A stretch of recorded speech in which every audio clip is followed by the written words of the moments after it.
Greetings, this is Sister Rebecca, aka Hollywood, and today's video is on why are the Kardashians famous.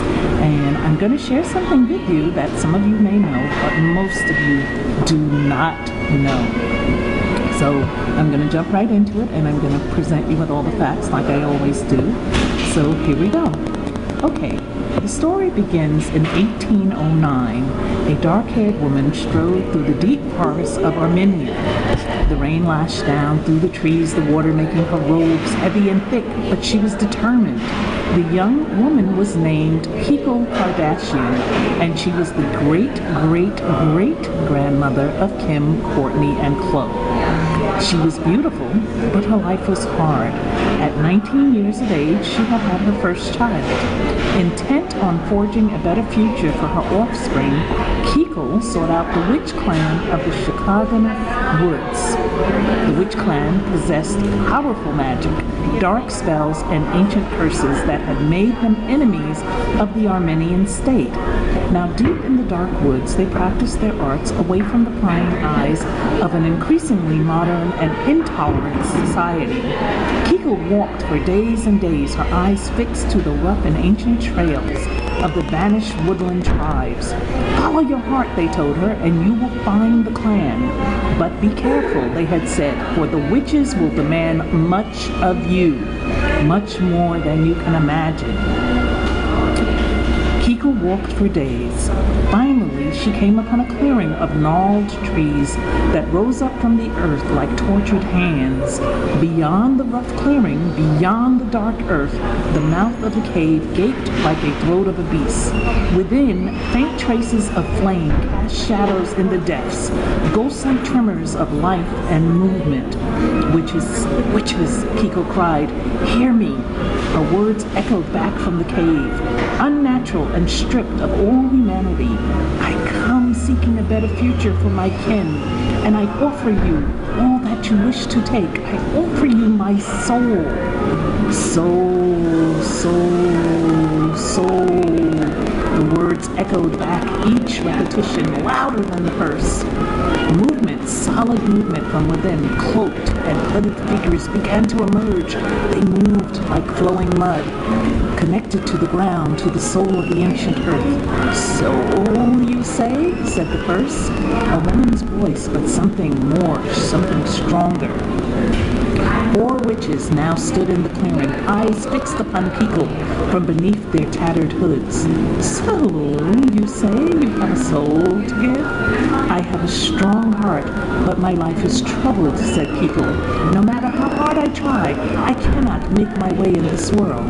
I ask nothing for myself, but I ask that you now give fame, fortune, and physical beauty to my offspring and to the future generations of Kardashians. Make the Kardashians famous and free them from my tale and my toil and my curse. The second witch now spoke. Fame, fortune, and physical beauty. You ask no more? Nothing more, wise witches, nothing more. And so it shall be. But first you must do the dance of the Shakota. The other witches cried with glee, ha, the dance, the dance, the dance. She shall do the dance of the Shakota. Kiko stepped closer. I shall do the dance. Tell me how. And so it was that Kiko Kardashian submitted to the dance of the Shakota, an ancient dance that the witches enjoyed more than any other. They ordered Kiko to disrobe, to stand naked in front of them, and so she did. She stood in all her perfection upon the dark earth of the clearing, and the rain began to fall upon her beautifully formed breasts, her smooth thighs, her raven hair, and the cleft of her exquisitely formed buttocks. The witches then adorned her in preparation for the dance. They placed a hedgehog upon her head. They hung a leopard's tail from her buttocks. They used and cried, clench, and they affixed tiny beaks of 2 snowcocks to her protruding nipples. Her feet were placed inside the severed feet of a giant bear. Now dance, they cried. Dance the dance of Shakota. Kiko was a terrible dancer, but she tried. Oh, how she tried. The witches were happy, and they began to sing amidst the talents and the bouts of hysterical laughter. She dances the dance of Shakota. What a fool she looks. What a tit. And she dances with a hog on her head and a bear on her feet. Indeed, Kiko looked like a total idiot. The witches laughed uncontrollably, snorting and cackling, and occasionally releasing foul-smelling farts as they watched her performance. One even rolled around in the dirt, doubled over in her glee. They had taken her dignity for their own amusement. endorsement. They had also drawn impressively detailed sketches of the dancing Kiko, which they later sold to the Armenian press. They then spread gossip throughout the nation, telling of her ridiculous dance. And so it was. So it began. Kiko returned to her village, but her family and her friends shunned her. She had become a joke in society. She refused to return to the village and went back to the dark woods, where she remained isolated and alone, with only her child for company.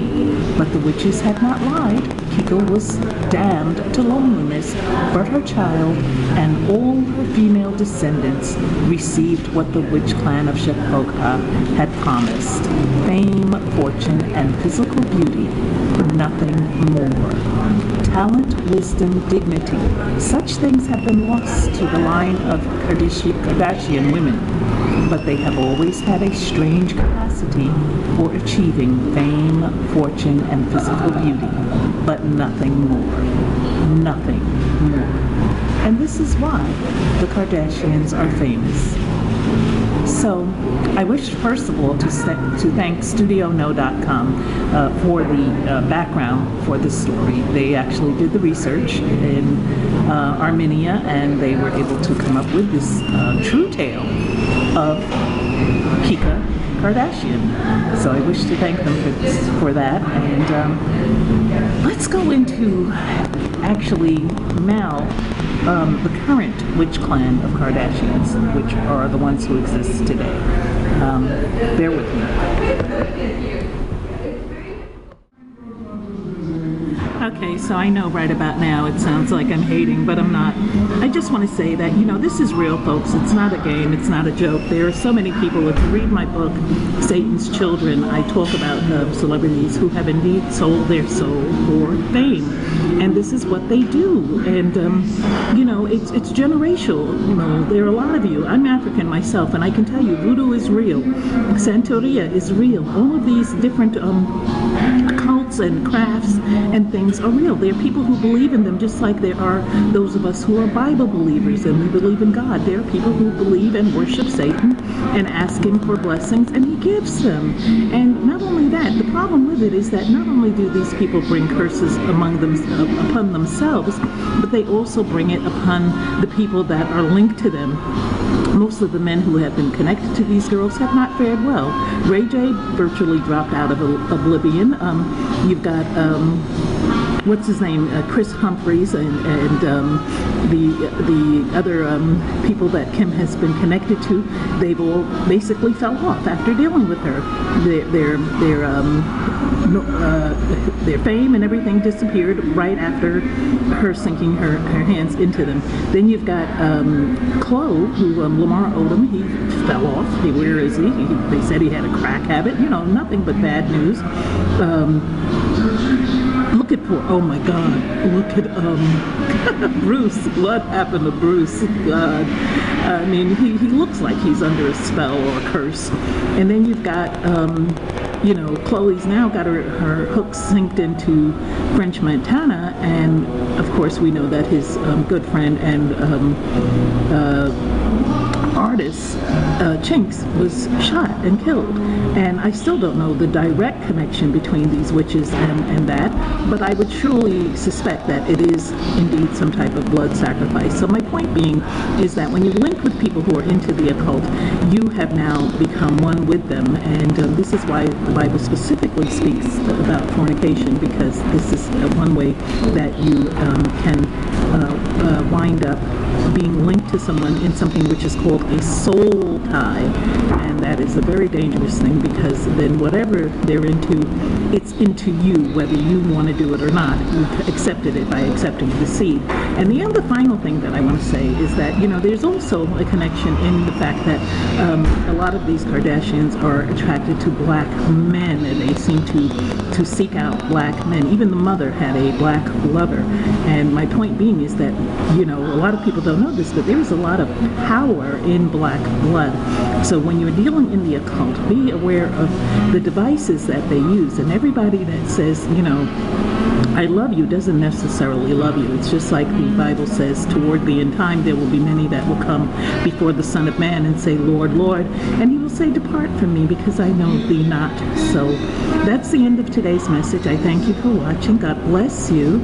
I am looking forward to your comments because I know you're going to have some. Okay, be well. Till next time.